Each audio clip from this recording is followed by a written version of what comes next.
yang amalannya terjerumus dalam perbuatan bid'ah.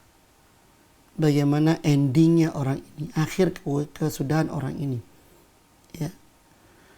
Orang yang terjerumus dalam perbuatan bid'ah, endingnya adalah kekecewaan, kerugian.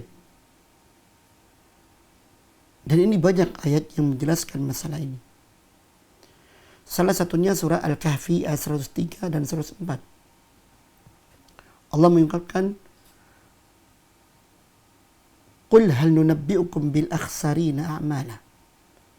Katakanlah Muhammad, maukah kalian aku tunjukkan orang-orang yang amalnya merugi? Allah mengatakan orang ini beramal, tetapi Allah tegaskan amalan orang ini rugi buat dia. Sangat disayangkan sekali. Orang beramal ingin keuntungan. Orang bekerja ingin mendapatkan penghasilan. Orang berdagang ingin mendapatkan keuntungan. Artinya setiap usaha yang dilakukan oleh manusia ada hal yang menguntungkan buat dia. Artinya amalan itu tidak sia-sia. Tapi Allah ungkapkan tentang masalah ini. Maukah kalian aku tunjukkan orang-orang yang amalannya merugi? Dia berbuat tapi tidak mendapatkan keuntungan. Justru sebaliknya, dia mendapatkan kerugian yang membuat dia sengsara, membuat dia binasa, membuat dia terluka, membuat dia tersiksa. Siapakah itu? Ayat selanjutnya mengatakan, "Alladzina dhalla sa'yuhum fil hayatid dunya wa hum yahsabuna annahum yuhsinuna sun'ah." Yaitu orang-orang yang amalannya tersesat di dunia. Kenapa tersesat? Ya karena tidak mengikuti tuntunan Allah dan Rasulnya. Dia punya amalan-amalan tersendiri. Entah apa dari mana. Entah menurut keinginan sendiri atau menurut orang tertentu yang diyakininya. Ya. Payahnya orang seperti ini. Wahum yahsabuna annahum yuhsinuna sun'ah. Mereka mengira mereka telah berbuat baik sebanyak-banyaknya. Na'udzubillahi min dzalik. Ya. Anda lihat bagaimana 3 orang sahabat Rasulullah sallallahu alaihi wasallam. Yang kisah ini dinukil oleh Al-Imam Ibnu Hajar Al-Asqalani di dalam kitabnya Fathul Bari, ketika beliau mensyarah sebuah hadis Rasulullah SAW yang dinukil oleh Imam Bukhari dalam kitab sahihnya, bab al-iqtisad fil a'mal salihah, bab bersederhana dalam beramal saleh.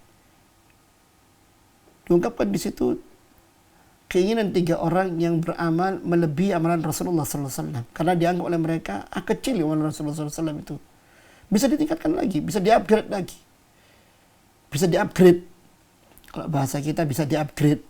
Ya. Akhirnya yang satu mengatakan saya mau salat malam terus. Yang satu mengatakan saya mau puasa terus. Yang satu mengatakan saya tidak mau menikah, saya mau beribadah kepada Allah siang malam. Apa yang terjadi? Padahal mereka punya niatan yang baik. Karena mereka tidak mengikuti tuntunan Rasulullah SAW, Rasulullah mengatakan kepada mereka, "Ana atqakum billah wa arafukum billah." Ingat, aku adalah orang yang paling bertakwa kepada Allah dibandingkan kalian semuanya. Dan aku adalah orang yang paling tahu tentang haknya Allah dibandingkan kalian semuanya. Tapi kalian lihat, aku sholat malam dan aku tidur malam. Aku puasa di siang harinya dan aku juga kadang-kadang tidak berpuasa di siang hari. Tidak semua siang aku gunakan puasa. Kadang puasa, kadang tidak. Itu adalah puasa-puasa yang sunnah. Ya. Dan aku adalah orang yang menikahi wanita. Ini tuntunanku. Siapa yang tidak mengikuti tuntunanku, dia bukan termasuk golonganku. Artinya ditolak oleh Rasulullah SAW. Dan apa yang dikatakan Rasulullah SAW ini adalah syariat Allah SWT. Inilah. Makanya kerugian buat mereka. Kerugian buat mereka. Makanya kata Rasulullah dalam ayat dalam hadis tadi yang kita bahas dalam kajian tadi, "Man amila amal laisa alaihi amruna fa huwa radd." Barang siapa yang berbuat ya amalan yang amal contohnya dari kami, maka amalan itu tertolak. Ya kerugian buat dia. Amalan tertolak. Di alam barzaknya dia tersiksa. Di alam akhiratnya lebih-lebih. Kata Umar bin Khattab radhiyallahu ta'ala anhu mengungkapkan kejadian di akhirat nanti. Kata beliau, "La udhra li ahadin." Tidak ada udzur bagi seseorang. Tidak ada udzur bagi seseorang.